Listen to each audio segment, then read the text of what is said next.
Shalom, selamat pagi Bapak Ibu terkasih dalam Tuhan. Kembali kita bertemu untuk memuji memuliakan Tuhan, menyembah, beribadah di minggu pagi hari ini. Karena itu mari kita rendahkan diri di hadapan Tuhan, mohon pimpinannya. Bapa, kami datang dan bersyukur untuk hari di mana Tuhan anugerahkan bagi kami di hari perhentian yang kudus di hari ini. Kami merendahkan diri untuk memuji-muji Engkau, memuliakan, meninggikan nama-Mu, bahkan mendengarkan firman-Mu. Firman hidup yang tidak berubah dulu, sekarang, sampai selama-lamanya, yang terus memberkati kehidupan kami, agar kami tetap kuat dan bertahan di tengah dunia berdosa ini, tampil sebagai pemenang-pemenang di tengah krisis-krisis yang berat melanda kehidupan kami.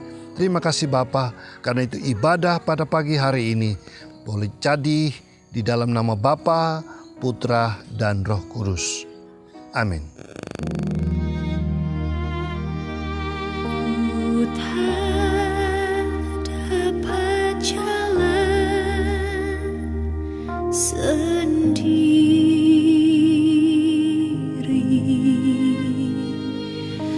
Tuhan, tolonglah daku.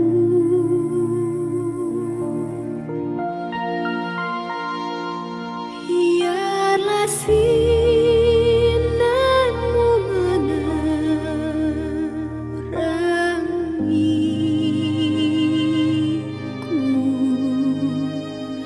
sebab ku tak dapat jalan sendiri,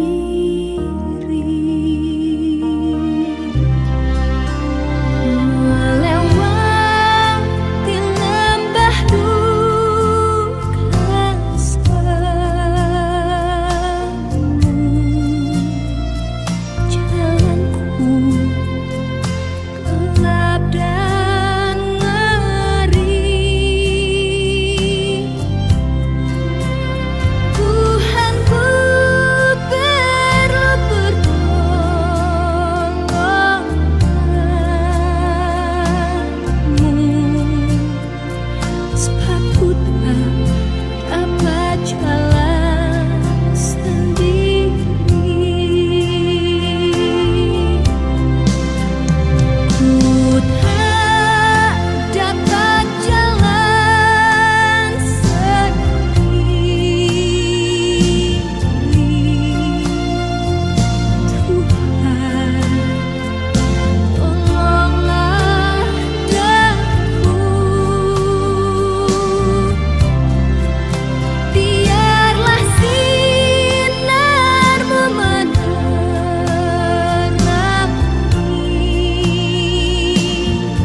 Sebelum kita mendengar firman Tuhan, mari kita tunduk kepala dan mohon pimpinannya. Bapa yang baik, pada saat ini kami telah siapkan pikiran dan hati kami untuk menerima kebenaran firman. Biarlah ditabur di hati yang subur, sehingga akan menghasilkan buah berlipat kali ganda. Dan Roh Kudus menolong kami di saat kami membaca merenungkan firman-Mu. Urapan Tuhan memakai, memberkati melalui hamba-Mu bagi kami, sehingga firman Tuhan memberkati kami sekalian. Mari berbicara bagi kami siap dengar suara-Mu di dalam nama Tuhan Yesus. Amin. Shalom Bapak Ibu yang saya kasihi, kita tidak henti-hentinya mengucap syukur, karena hidup ini hanya karena anugerah Tuhan. Hidup untuk 1 menit saja, itu adalah anugerah Tuhan bagi kita. Apalagi kita sudah melewati 1 pekan berlalu, dan sampai pada hari ini kita semua masih diberikan kekuatan, sukacita, damai sejahtera dari Tuhan menyertai kita. Berkat-berkat pemeliharaan Tuhan itu nyata secara pribadi, keluarga, bahkan kita semua sampai pada hari ini. Karena itu mari kita tetap mempertahankan iman kita di tengah krisis. Ini adalah tema yang akan kita bahas sejak minggu kemarin, minggu ini, dan ke depan. Kita belajar dari tokoh-tokoh Alkitab bagaimana mereka mempertahankan iman di tengah-tengah krisis. Kita tahu kita sedang hidup di tengah dunia yang penuh dengan bermacam-macam persoalan yang tiada henti-hentinya. Tetapi anak-anak Tuhan pasti selalu tampil sebagai pemenang karena Tuhan selalu menyertai. Dan kita belajar hari ini lagi dari seorang tokoh namanya Lot. Saya bacakan beberapa teks bagi kita dari kitab Kejadian pasal yang ke-19 ayat yang ke-17 mengatakan demikian. Sesudah kedua orang itu menuntun mereka sampai keluar, berkatalah seorang, "Larilah, selamatkanlah nyawamu, janganlah menoleh ke belakang, dan janganlah berhenti dimanapun, juga di lembah Yordan. Larilah ke pegunungan, supaya engkau jangan mati lenyap." Kemudian ayat yang ke-19, "Sungguhnya hambamu ini telah dikaruniai belas kasihan di hadapanmu, dan Tuanku telah berbuat kemurahan besar kepadaku dengan memelihara hidupku. Tetapi jika aku harus lari ke pegunungan, pastilah aku akan tersusul oleh bencana itu, sehingga matilah aku." Ayat 26, tetapi istri Lot yang berjalan mengikutinya menoleh ke belakang, lalu menjadi tiang garam. Ayat yang ke-29, demikianlah pada waktu Allah memusnahkan kota-kota di lembah Yordan dan menunggang balikan kota-kota kediaman Lot, maka Allah ingat kepada Abraham, lalu dikeluarkannya Lot lari dari tengah-tengah tempat yang ditunggang balikan itu. Saudara yang berbahagia adalah kita yang tidak pernah bosan-bosannya membaca merenungkan firman Tuhan, bahkan melaksanakan dalam kehidupan kita hari lepas kesehari. Mempertahankan iman di tengah krisis itu adalah hal yang sangat penting bagi kita. Banyak orang gagal di dalam mempertahankan imannya ketika krisis demi krisis melanda kehidupannya. Saudara, Lot dalam konsep pribadinya ketika dia memandang kota Sodom dan Gomora sebelum dia menempatinya, itu adalah pilihan dia sendiri. Melihat sebagai kota yang subur, kota yang nyaman bagi dia, kota pilihan bagi masa depan. Dia berjalan bersama Abraham dan Abraham mengatakan, "Kalau engkau memilih ke sana, ke barat, aku akan ke timur. Terserah kamu memilih yang mana." Kita lihat di sini, Lot memilih tempat yang subur, tempat yang nyaman baginya. Tetapi tempat pilihan Lot yang nyaman ternyata di kemudian hari menjadi tempat yang tidak berkenan di hadapan Allah, penuh dosa dan menyakiti hati Allah. Dan akhirnya Allah memiliki rencana untuk memusnahkan kota Sodom dan Gomora. Inilah konteksnya.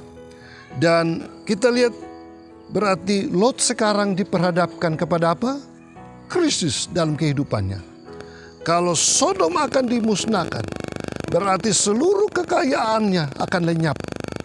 Kehidupannya berantakan, keluarganya. Dan ini adalah sebuah krisis yang dihadapi oleh Lot. Kita juga mungkin demikian, kadang sudah memilih tempat untuk masa depan yang menurut estimasi kita. Kita berada di tempat yang nyaman bagi kita, untuk masa depan yang nyaman bagi kita. Tetapi mungkin dalam realitanya ada sesuatu terjadi dan bisa saja berubah. Kita sadari bahwa kehidupan kita di dunia ini selalu berubah-ubah. Tidak ada hal yang pasti di dalam hidup ini. Dunia selalu berubah. Krisis selalu datang menyapa tanpa memberitahu terlebih dahulu. Di hadapan Allah, Allah yang punya rencana untuk akan memusnahkan Sodom dan Gomora. Oleh karena kejahatan yang begitu luar biasa yang sudah menyakiti hati Allah. Beberapa waktu lalu kita membahas juga tentang Nuh yang hidup sezamannya Dan Allah juga rencana untuk memusnahkan seluruh manusia di bumi ini. Oleh karena dosa dan kejahatannya yang luar biasa. Dan akhirnya Allah memusnahkan dengan air bah. Dan sekarang kita lihat Allah yang berdaulat, yang juga memantau kehidupan di dunia. Dan dia melihat juga di zaman Lot ini, Sodom dan Gomora harus dimusnahkan. Ya, saudara-saudara, dalam konteks semacam ini, bagaimana dengan kita? Apakah kita juga mampu mempertahankan iman tengah krisis? Kalau kita baca keseluruhan pengalaman ini, Lot akhirnya luput atau tampil sebagai pemenang di tengah krisis yang melanda. Nah, kalau begitu kita mau belajar dari Lot, bukan? Apa rahasia keberhasilan Lot sehingga mampu mempertahankan imannya di tengah krisis yang melanda, yaitu adanya hukuman dari Allah bagi Sodom dan Gomora. Rahasia yang pertama yang kita belajar dari Lot adalah orang yang sudah belajar pengalaman iman dari mentor rohaninya. Siapa mentor daripada Lot? Yaitu Abraham sendiri. Nah, Lot adalah keponakan dari Abraham. Abraham ketika dipanggil keluar dari Ur Kasdi menuju ke Kanaan, dia membawa keponakannya yaitu Lot. Lot mengikuti perjalanan hidup Abraham. Lot banyak belajar dari iman Abraham.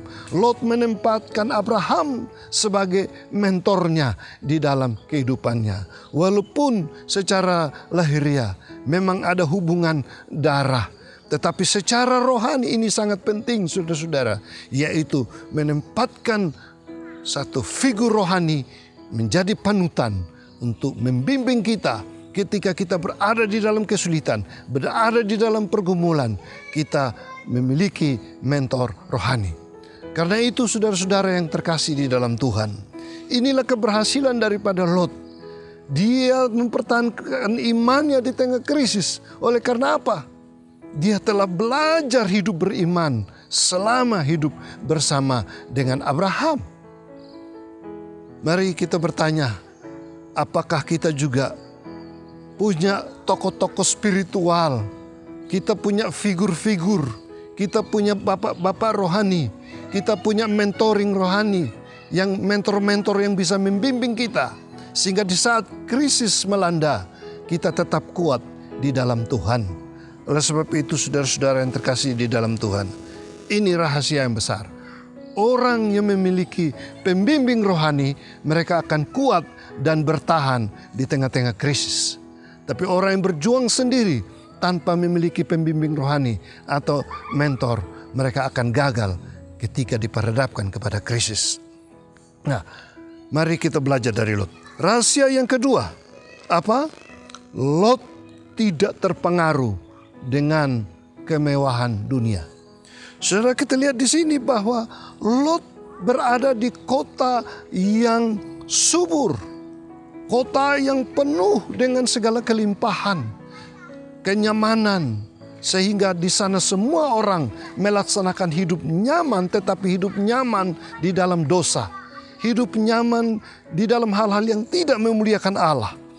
Tapi Lot tidak. Lot berkeputusan untuk tetap hidup benar di hadapan Tuhan, hidup percaya kepada Tuhan. Dia menjaga kekudusan hidupnya. Dia tidak ingin terpengaruh dengan hal-hal duniawi. Dan karena itu Lot akan diselamatkan oleh Allah. Oleh karena apa? Karena Lot benar di mata Tuhan. Abraham sudah berdoa buat Lot yang ada di kota Sodom dan Gomora. Karena Abraham mengingat Lot adalah anak rohani dia yang harus diselamatkan. Karena itu saudara-saudara, jangan kita berada di tengah-tengah dunia, jangan kita terpengaruh dengan dunia. Hati kita tetap terikat kepada Tuhan. Sekalipun kita berada pada kemewahan, kita berada pada kelimpahan, kita berada pada kecukupan segala macam, tetapi hati kita tetap terikat kepada Tuhan. Itulah Lot. Maka Lot akhirnya luput daripada hukuman Allah, luput daripada ancaman krisis, bahkan luput dari bahaya dalam kehidupannya. Lot tidak ikut dimusnahkan. Luar biasa bukan? Dengan komitmen hati kita hidup benar di hadapan Tuhan, kita juga akan luput dari ancaman bagi dunia ini. Belajar dari Lot. Yang ketiga, apa rahasia keberhasilan Lot mempertahankan iman di tengah krisis? Yaitu Lot belajar taat kepada Tuhan. Kita lihat di sini bahwa kegagalan istri Lot dikatakan bahwa tetapi istri Lot yang berjalan mengikutinya menoleh ke belakang lalu menjadi tiang garam. Padahal sebelumnya sudah diperingatkan jangan menoleh ke belakang. Berarti yang taat adalah Lot, sedangkan istrinya tidak taat. Nah, ketaatan ini penting juga saudara-saudara. Kita harus tetap taat kepada Tuhan yang memimpin kita dalam perjalanan hidup ini. Kalau Tuhan mengatakan A, jangan menoleh, kita tidak menoleh. Kemana Tuhan memimpin kita akan melangkah. Jangan menoleh ke belakang. Gambaran ini menolong kita agar kita tetap terikat kepada Tuhan. Mengerjakan ketaatan hidup kita hanya kepada Tuhan. Dengan taat kepada Tuhan, maka kita akan luput dari kebinasaan. Saudara-saudara yang terkasih di dalam Tuhan Yesus Kristus, Lot luar biasa bukan? Sodom dan Gomora dimusnahkan, termasuk istrinya. Tetapi Lot diselamatkan. Rindukah saudara juga luput daripada ancaman-ancaman yang membahayakan kehidupanmu? Allah yang berdaulat, bila Allah tidak kehendaki, tidak mungkin akan terjadi. Selama kita ada dalam dunia, ancaman bagi nyawa kita begitu banyak. Tapi kalau Allah tidak kehendaki, tidak mungkin terjadi. Yang penting sekarang, apakah kita mampu mempertahankan iman di tengah-tengah krisis? Kalau demikian, kita akan tampil sebagai pemenang. Tuhan memberkati. Amin. Mari kita berdoa. Bapa yang baik, kami bersyukur karena sapaan firman-Mu yang singkat pada ibadah ini akan menolong kami untuk berkomitmen mempertahankan iman di tengah krisis yang melanda apapun yang kami hadapi. Di hari ini kami mau berdoa, bersyukur untuk pemeliharaan Tuhan sehingga sampai hari ini kami luput dari ancaman kematian, dari hukuman bagi dunia. Tuhan sudah selamatkan kami. Karena itu Bapa, kami menyerahkan hidup kami di tengah-tengah pergumulan dalam dunia ini. Ada banyak masalah di dalam keluarga, banyak masalah di tengah pekerjaan, banyak masalah di sekitar kami.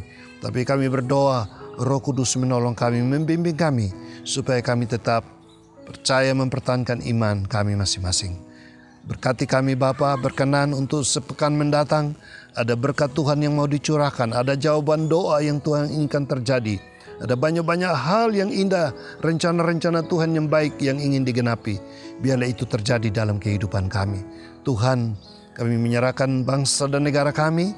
Kami terus berdoa, Tuhan tetap memelihara, memberkati kami. Tetap menyerahkan pelayanan para hamba-hamba Tuhan dimanapun berada di seluruh dunia. Biarlah Tuhan juga tetap memakai dalam pewartaan firman Tuhan. Terima kasih Bapa. Bila di antara kami ada yang sakit, kami berdoa di dalam nama Tuhan Yesus.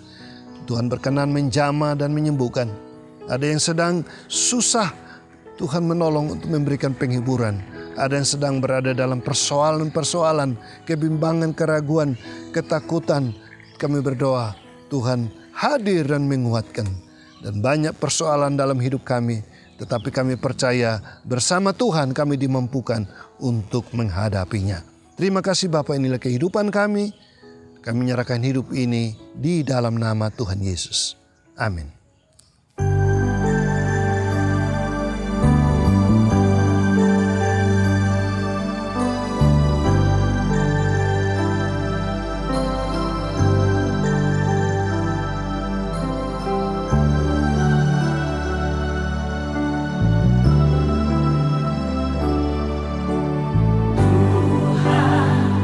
adalah gembala.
akan akhiri ibadah kita pada pagi hari ini.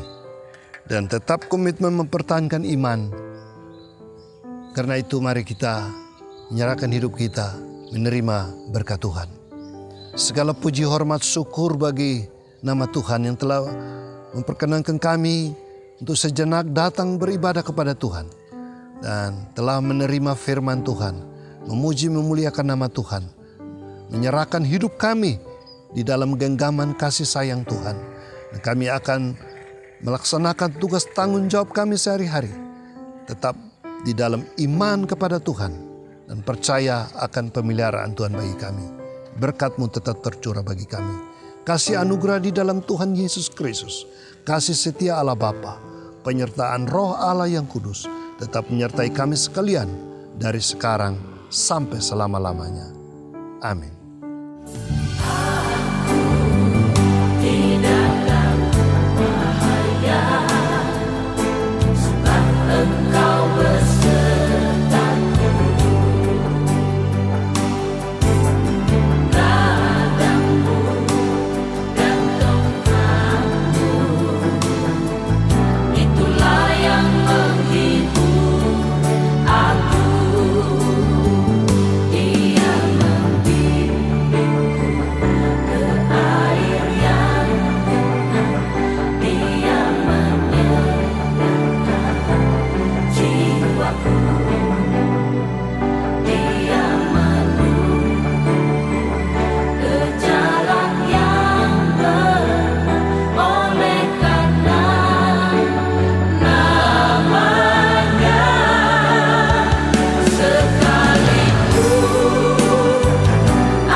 Berikut ini adalah tips menghadapi Corona. Yang pertama, rajin mencuci tangan menggunakan sabun. Pastikan setiap tangan dan jari-jari Anda sudah bersih agar jauh dari kuman dan juga virus-virus jahat. Yang kedua, gunakanlah masker dengan baik dan benar, terutama apabila kita berada di tempat-tempat umum, agar tubuh kita tetap terjaga dari penyakit. Yang ketiga, pastikan Anda menjaga jarak Anda dengan orang lain, karena kita tidak tahu apakah mereka dalam kondisi tubuh yang baik atau tidak. Dan yang utama, setialah berdoa kepada Tuhan, karena hanya Tuhan yang tahu setiap masa depan kita. Demikianlah beberapa tips anak-anak Tuhan dalam menghadapi Corona. Tetaplah percaya dan tetaplah berdoa. Tuhan Yesus memberkati.